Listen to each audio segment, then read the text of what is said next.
Okay okay Ramesh గారు ఒక నిమిషం హోల్డ్ అవ్వండి. ట్రూ అప్ ఛార్జెస్ అనేవి ఇప్పుడు ప్రస్తుతం కూటమి ప్రభుత్వం తీసుకొచ్చిన ఛార్జెస్ కాదు. ట్రూ అప్ ఛార్జెస్ అనేవి అవి గత ప్రభుత్వంలోనే జగన్మోహన్ రెడ్డి హయాంలోనే ఆ ట్రూ అప్ ఛార్జెస్ అనేవి తీసుకురావడం జరిగింది.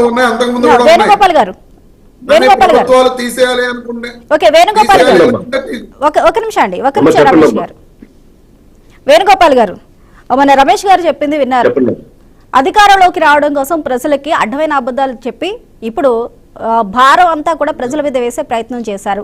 గత ప్రభుత్వంలో ఇది పవర్ బిల్ ఏవైతే ఉన్నాయో వాటన్నిటిని కూడా పెంచేసింది అంటూ గగ్గోలు పెట్టిన కూటమి ప్రభుత్వం అదే ధోరణిలో మళ్ళీ వెళ్తుంది.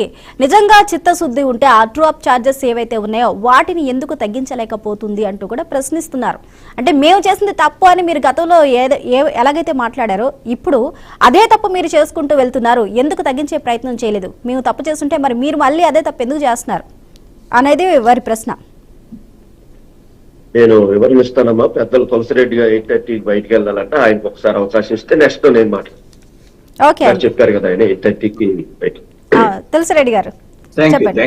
ఓకే సారీ అండి, ఇందాక మీది అనవలేదు, చెప్పండి. అవును, ఈ కరెంటు ఛార్జీల విషయంలో అమ్మా రెండు ప్రభుత్వాలు దొందే.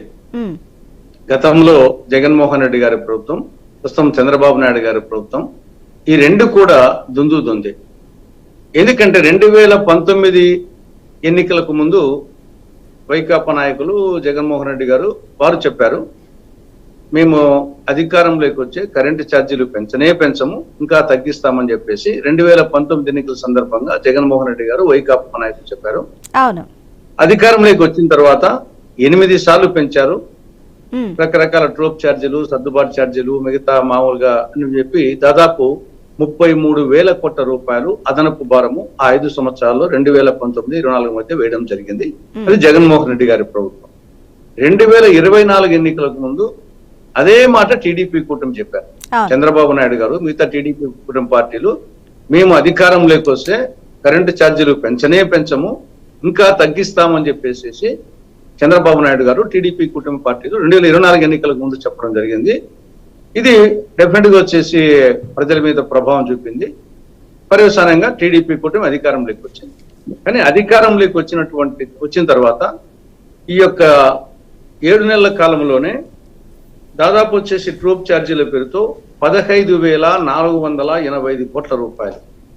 అంటే వాళ్ళు చెప్పొచ్చు ఇది 2022-23 సంవత్సరానికి సంబంధించి ఒకటి, 23-24 సంబంధించి ఒకటి అని చెప్పేసి చెప్పొచ్చు. కానీ గతంలో కూడా వచ్చేసి ఇది కంటిన్యూ అవుతా ఉంది. కాబట్టి గతంలో 2014-19 మధ్య చంద్రబాబు నాయుడు హయాంలో జరిగినటువంటి ట్రూప్ ఛార్జీలు, సర్దుబాటు ఛార్జీలు జగన్ ప్రభుత్వం మీద పడినాయి. అంటే జగన్ ప్రభుత్వంలో చేసినటువంటి ట్రూప్ ఛార్జీలు ఇప్పుడు ఉండొచ్చు. కానీ ఇవన్నీ తెలిసి వాళ్ళు వచ్చేసి మేము అధికారంలోకి వస్తే ఈ ట్రూప్ ఛార్జీలు, సర్దుబాటు ఛార్జీలు కాక మిగతా తగ్గిస్తామని చెప్పలే. వాళ్ళు వచ్చేసి ఓవరాల్ గా ప్రజలకు వచ్చేసి కరెంటు ఛార్జీలు పెంచము అని చెప్పారు, ఇలా తగ్గిస్తామని చెప్పారు. కాబట్టి ఇది జగన్ ప్రభుత్వంలో చేసిన సర్దుబాటు ఛార్జీల అంగోటే అది దానికి ప్రజలకు వచ్చే సంబంధం లేదు. ఆ విధంగా అయితే 2014-19 మధ్య సర్దుబాటు ఛార్జీలు జగన్ ప్రభుత్వంలో చెల్లించడం జరిగింది, అది ప్రజల మీద వేయడం జరిగింది. కాబట్టి ఇక్కడ డెఫినెట్ గా వచ్చేసి మాట తప్పడం జరిగింది. ఏరు దాటినంత వరకు ఓడమల్లన్నా, ఏరు దాటినాక బోడిమల్లన్నా అనే నైజం వచ్చేసి రెండు ప్రభుత్వాలు ప్రదర్శించాయి. ఖచ్చితంగా మరి ఎస్పెషల్లీ ప్రస్తుతం అధికారంలో ఉండే ప్రభుత్వం టీడీపీ కూటమి కాబట్టి డెఫినెట్ గా ప్రజలు ప్రశ్నిస్తారు, ప్రతిపక్షాలు ప్రశ్నిస్తాయి.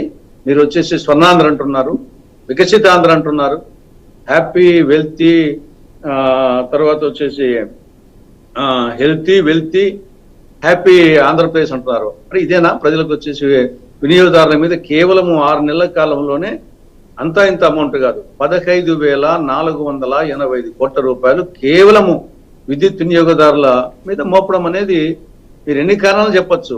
ప్రభుత్వం వచ్చేసి మీకు తెలిసి చెప్పారు, హామీ ఇచ్చారు. తర్వాత వచ్చేసి ఒకవేళ గతం సర్దుబాటు ఛార్జీ అనుకోండి, మీరు ఏ విధంగా మెయింటైన్ చేస్తే మెయింటైన్ చేయాలా, ప్రభుత్వం మీద వేస్తే ప్రజల మీద వేస్తే ఎట్లా? కాబట్టి డెఫినెట్ గా వచ్చేసి రాష్ట్ర ప్రభుత్వం, టీడీపీ కూటమి ప్రభుత్వం ప్రజలకు ఆన్సరబుల్ చెప్పాల్సిందే. ఓకే తులసిరెడ్డి గారు, అయితే గతంలో ఇప్పుడు ఇచ్చిన హామీలు ఒకటి, కానీ ఇప్పుడు కూటమి ప్రభుత్వంలో తీసుకుంటున్న నిర్ణయాలు వేరు.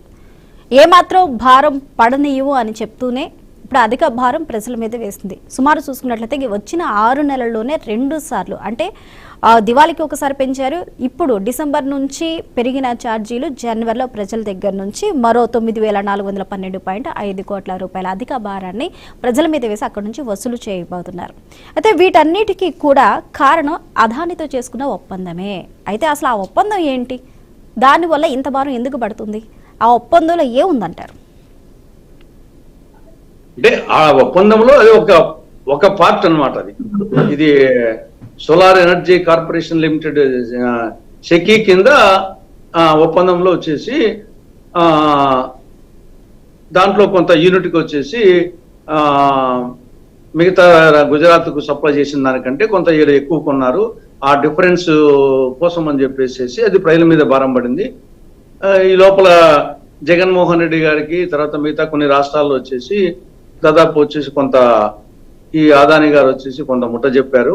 అంటే పేరు చెప్పుకున్నా కానీ ఆంధ్రప్రదేశ్కు, తమిళనాడుకు, మిగతా రాష్ట్రాలకు చెప్పేసి అమెరికాలో క్యాసెట్ వేయడం జరిగింది. ఆ నేపథ్యంలో ఎందుకు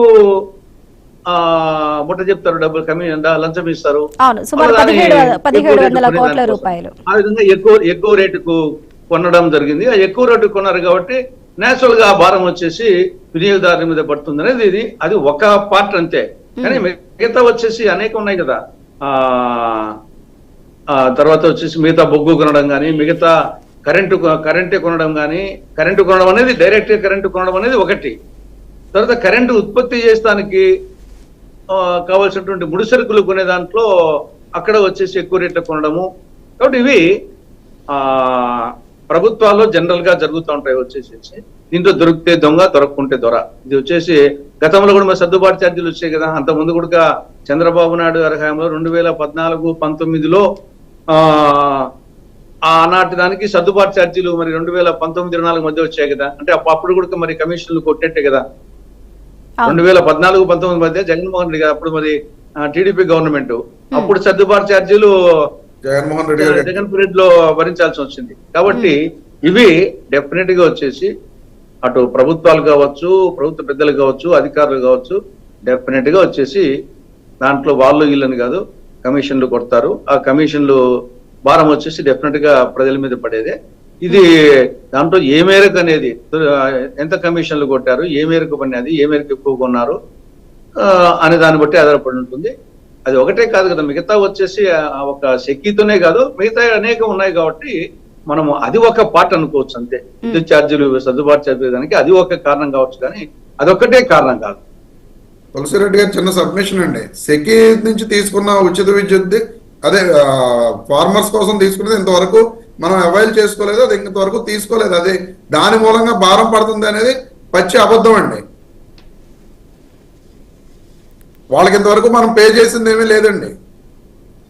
ఓకే, వారికి ప్రభుత్వం తరపు నుంచి పే చేసింది ఏమీ లేదు, కానీ అక్కడి నుంచి ప్రభుత్వానికి 1700 కోట్లు పే చేశారంటున్నారు. మరి అది ఓకేనా? అది ఓకేనా? ఎవరన్నా ప్రూవ్ చేయాలి కదా మేడం గారు. అది ఓకేనా? ఇప్పుడు మేము డైరెక్ట్ గా అదానీ గారే చెప్పి అదానీ గారి కంపెనీ నుంచి డైరెక్ట్ గా రిలీజ్ చేశారు ప్రెస్ నోట్. అటువంటి ఏవీ జరగలేదు, మాకు ఏ విధమైన సంబంధం లేదు, ఇదంతా కూడా కావాలని మా మీద బురద జల్లడానికి చేస్తున్న ప్రయత్నాలని చెప్పి